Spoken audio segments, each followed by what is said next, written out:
Hey, ladies and gentlemen, scrappers, scrapettes, and scrapazoids. I'm working on a lot of the older boards that I get in. Well, two things happened. I sold that big lot of the Allen Oregon boards with the gold white ceramics on them. Those are sold. I sold the whole lot. Somebody made me a really good offer for them last night, which is good. I need to pay the seller of those boards his commission, and so on and so forth. The advice I got from the vintage boards group that I discovered last night, which is how I sold the boards, believe it or not, was to take all of the old Allen Oregon boards with the silver flashing and the fiberglass and to strip them down and have them refined. I was told that by several very knowledgeable seeming people that that's the best thing to do with those boards. So I've already started putting some boards aside to be sent to the refiner. And this one is a 1990 Rogers Oregon board. Pretty much anything prior to 2020 is what the refiner says he'll take. And I started stripping this and I realized I hadn't shown it to you. It's a beautiful board. A lot of gold recovery here. I took all these off already. You can see I've got nice gold here. I realized I hadn't shown you guys this one, for which I apologize. I am in the process of stripping it down. I'm doing it by hand because I'm in the house. It's pouring rain outside. And anyway, I did want to show you that. So this is a board that's going to be completely cleaned off and put into the pile to go off to the refiner at some point when I get enough. I'm going to continue selling boards, and I'm going to continue scrapping out computers and doing all of those things. But just as I get some of these older boards across the table, I think I'll put them aside, and at some point, when the load is big enough, I'll have them refined. He said 3,000 to 5,000 pounds of circuit boards, which I don't think is going to be really hard for me to do. But I can be selective. If I need to sell a box of high-grade telecom boards because I need to raise revenue, then I sell it. But in the meantime, if things are going okay, and thanks to that sale they are, I definitely think it's worth taking some of these older boards, and you have to strip them down to just about nothing, otherwise the refinery charges you to clean them. So that's kind of where I'm at right now. I'm not in a situation that I have to rush or be pressured or anything, but yeah, some of these older boards that I got here, I'm going to go ahead and strip them. That Cisco board I did yesterday, that's going to get stripped. And that's something I'll be doing outside. The weather's starting to finally get warm. Going over to Goodwill to see if I can find a good-sized toaster oven. And that's what I'm going to do.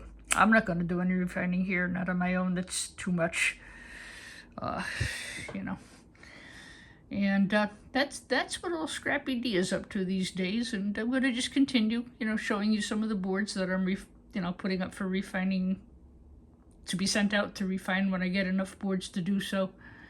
As I said, I'm not in a big hurry to do it. I don't have to worry about it. And yeah, so I've got that one. And of course, you get the ceramic chips and everything else. And then I've got this one that I'll take apart and do. See the amount of gold that's in these. See if we can find a year on this one.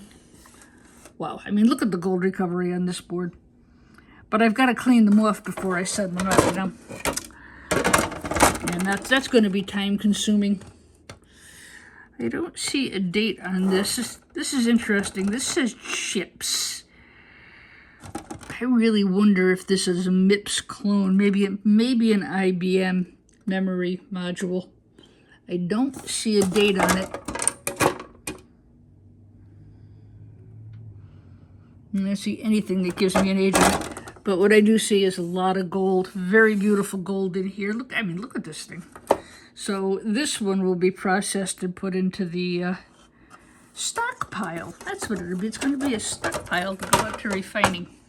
Look at this thing. Wow, I wish I could find the date on it. This almost looks like a board from Digital. I wonder if I bought it as a collectible. I think I bought this one, and I was going to hang it on the wall, but it was missing this chip when it got here. So that's why it's getting scrapped instead of displayed. I actually sold off most of my vintage board collection last week, 2 weeks ago. We auctioned off a lot of that. And I'm glad the people who bought them are going to, use them for collectibles. And this guy who bought all these boards for me yesterday, he's already paid and they're already packed and ready to be shipped out tomorrow morning. And, this group that I got into really, a lot of them are collectors of vintage boards. That's actually, I found the group. I was looking through information on some vintage boards, and I found this one guy's picture of a board similar to mine, and next thing I know, I had found the Facebook group that was associated with that, and one thing led to another. I showed a picture of my board and got a bunch of requests to purchase it, and somebody came through with what I was asking for. Didn't even bat an eye, and bought the whole bunch. So I'm glad it's going to somebody who's going to treat it as a collectible, which I think is really cool. But yeah, as far as I'm concerned, a lot of these things that are incomplete. See, this is just, they're incomplete. This was missing when it got here. So a lot of these that are incomplete that I have sitting around, they're going to get refined out at some point. I don't have to do it in any big hurry. So I'm going to continue following all of you who do gold refining to see how you strip these boards. I really don't want to go buy an air chisel. I'd rather just buy a toaster oven. All right, guys. See you soon, huh? Bye-bye.